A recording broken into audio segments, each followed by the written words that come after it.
after we do this part, we have the legs spread and we touch down our second foot. All you do to get up is you put your knee, ideally hold yourself up right with your hand. Put your knee down. Knee down. Knee down. Once your knee is down, then the best way to get up is to do two things at the same time, which are kicking this top leg this direction, like a donkey kick, or like a Neolua, which is the capoeira move, right? Just like that kick, and pushing our body up with our hands. The key move is put your knee down. Actually, what will happen more often than not is you will naturally, just by instinct, push your body up. And if your knee is down, the momentum of you going all the way around will literally just carry on. I don't even have to.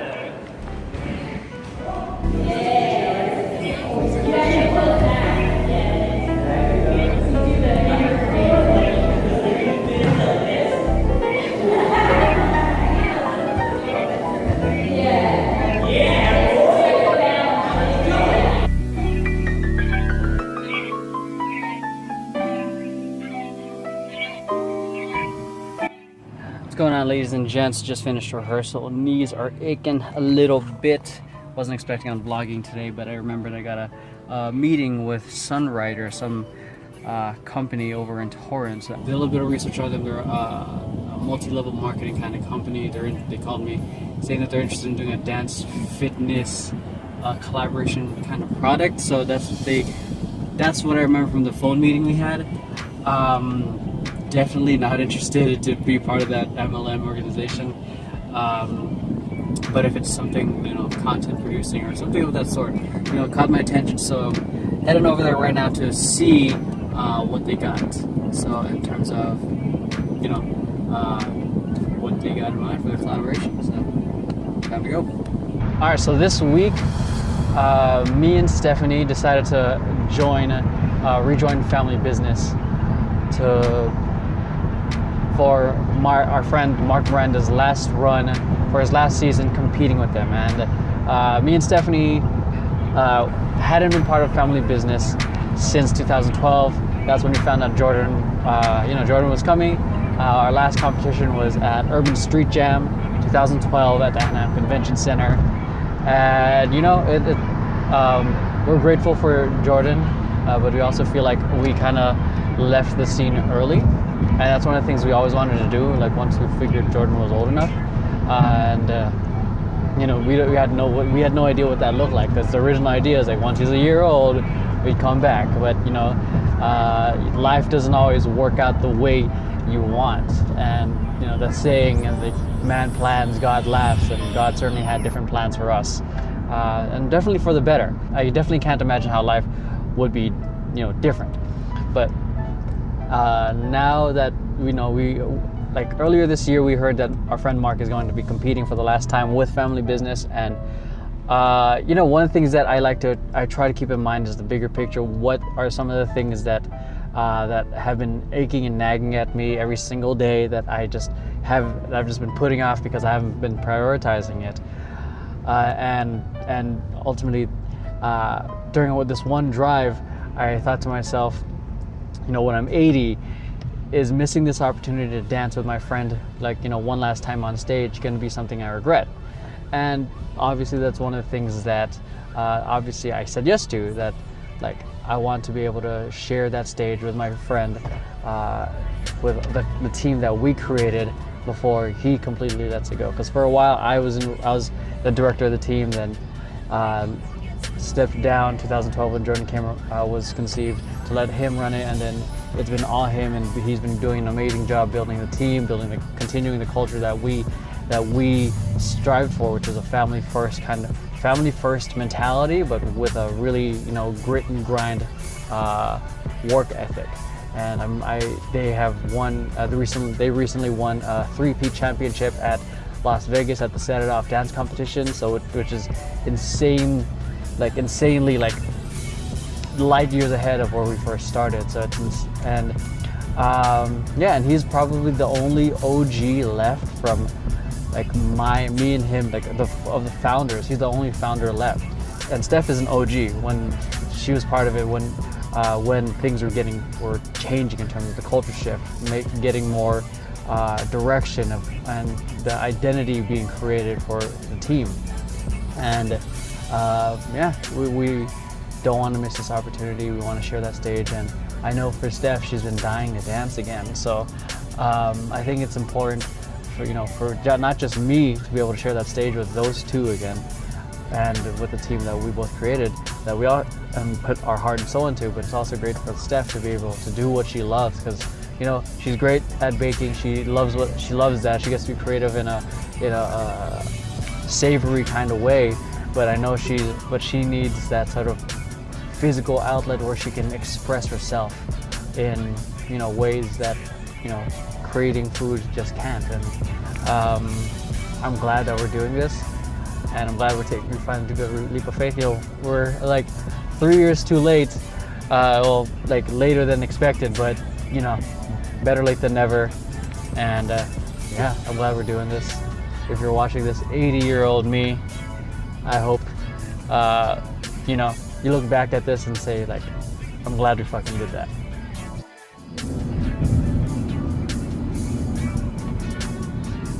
You're in there.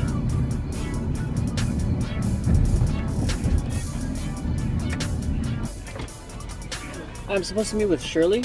Shirley? Yeah. Is it supposed to be in the main building, or She just told me to come here. Sunrider or something? Yeah. All right, Scott here. Sunrider International. Should be interesting. It's dope. Should be right now. You don't have to stop. Okay, cool. Should be right now for you.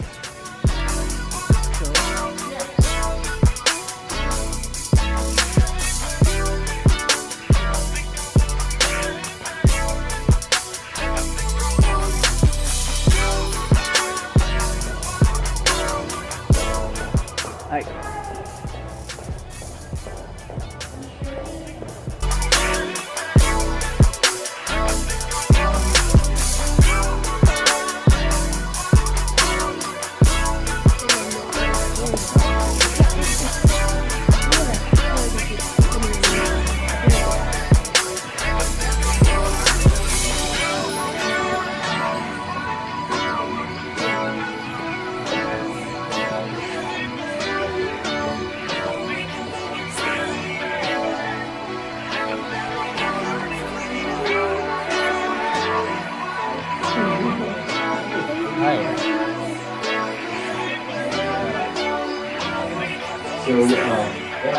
So we looked on your site and see that you do a lot of like education on teaching people how to do it.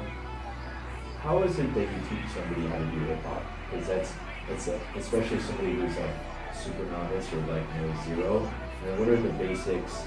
I mean, how do you go through your education? it depends on what style of hip hop I'm teaching. If it's breakdancing, it's mainly like drill based, and but that involves a lot of upper and body, like building coordination for that. So if it's hip hop dance, it's like just going straight into a routine, but there's a lot of repetition. Okay. Because you have to memorize so much in such a little time. So and it's like it's very easy, but once it's time to execute, so you got to go hard and going into the moves. So it's like yeah, I like to repeat the moves when I'm teaching an actual class. I repeat the moves a lot to the point where it's like really nonstop. Okay. And then, because it's all about the muscle memory. Because when it's time to actually dance with the music, if you're thinking too much, I'm trying to remove that by doing it a lot. If you think, you completely lose the routine. Okay. So yeah. Is it possible for you to show us some like just general routines that you normally do for like beginners and stuff? Right now? Yeah, we have a place over here. Is that cool or? Yeah, do I have to have anything prepared? Because I generally choreograph ahead of time, but I'm down to freestyle it. Yeah, just freestyle or whatever you want to If do. you know a routine. Or if you have a routine, I mean, it's up to you. No, I'm pretty comfortable. I've gone into plenty of classes. Because it's beginners, it's not very intricate. It's just more about getting them used to moving their body. So I'm definitely down. I'm down. All right, cool. Okay, so we got like a little like. Yeah, that's a long. That's a long.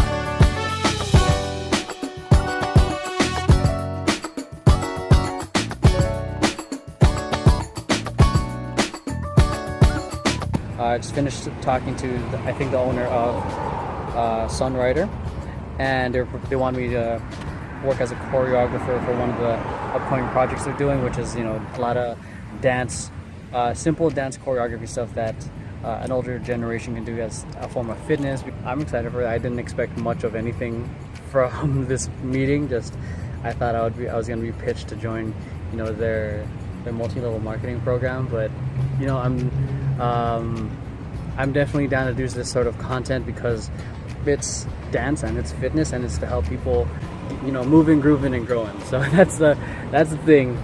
You know, either way, my goal is to make sure the stuff that you guys are dancing, or the, you know, the stuff you're learning on my channel, or the stuff that they're going to be learning, is something that they enjoy, that they can do, share with friends, and yeah, that's the idea of it. So, gotta drop that proposal up as soon as possible, preferably by tomorrow or Monday, because yeah. So I got some research to do ahead of me to do.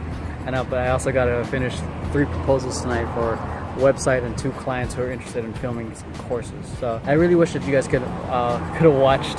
I had to use this for the music, so it's one of those moments I really wish I brought my camera. I'm pretty excited for this opportunity, and at the same time I'm trying to not get ahead of myself and not try to get my head too far up in the clouds, and remind myself, you know, this is a good opportunity, but at the same time, you know, keep my hands in the dirt, you know, be grounded in what I have in mind, because if I get, you know, my head lost in the clouds, I'm gonna lose focus on putting in the work, or nothing gets done at all.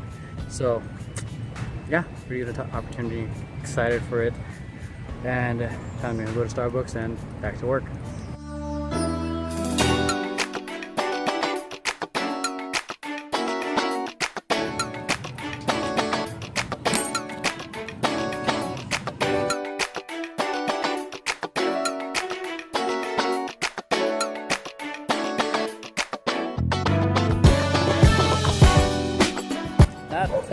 I was hoping to finish at least 3 today, but a couple things came into mind that I wanted to make sure that were covered in the proposal, just to make it better for overall for the client.